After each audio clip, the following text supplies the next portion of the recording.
Luhut sudah menyampaikan kan Dewan Ekonomi Nasional telah menyampaikan 53 quick terhadap Presiden. Itu boleh jawaban kira-kira informasi. Ya, ya. Terima kasih teman-teman media.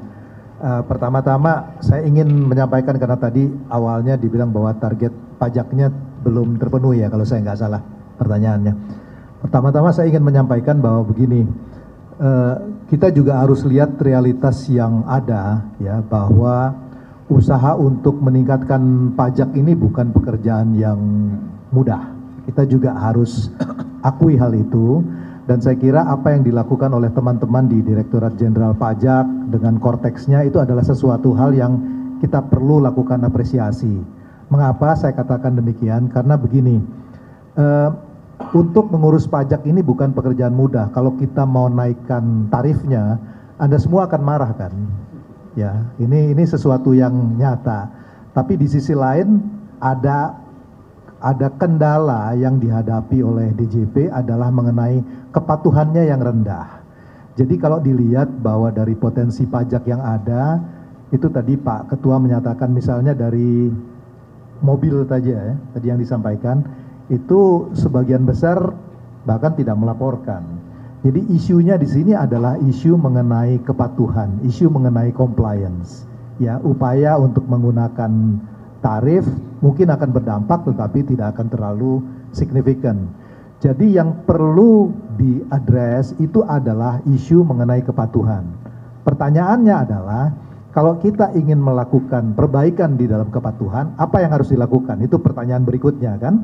Kenapa digitalisasi menjadi penting? Di era seperti ini, data is a new oil. Data itu adalah seperti minyak di tahun 70-an. Mereka yang punya data itu bisa melakukan profiling, bisa melakukan cross check. Sebagai contoh misalnya, Cortex ini sudah ada di mana proses bisnis nanti akan jauh lebih efisien, tetapi di sisi lain kalau dia kemudian digabungkan misalnya dengan GovTech, dengan Simbara yang nanti Pak Seto akan bicara, maka dia akan dilakukan cross check. Kalau Anda laporkan pajaknya di Cortex tidak benar, sementara pembelian mobil Anda dilakukan tidak dilaporkan, maka dengan data digital itu kemudian akan bisa dilakukan cross check. Sehingga akan memudahkan nanti untuk DJP untuk memonitor apakah angkanya betul atau tidak. Dari sini compliance kemudian akan bisa dilakukan. Dan bahkan nanti mungkin Pak Seto juga bisa cerita, kalau dia tidak memenuhi persyaratan itu nanti di GovTech-nya bisa ada automatic blocking. Sehingga mau tidak mau mereka harus patuh. Jadi ini yang kemudian menjelaskan mengapa digitalisasi itu menjadi solusi.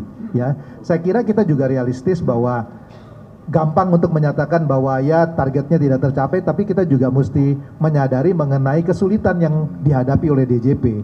Karena itu kita ingin membantu sebetulnya dengan digitalisasi ini agar optimalisasi penerimaan pajak itu bisa ditingkatkan. Itu yang tadi disampaikan Pak Seto sebagai pilar pertama.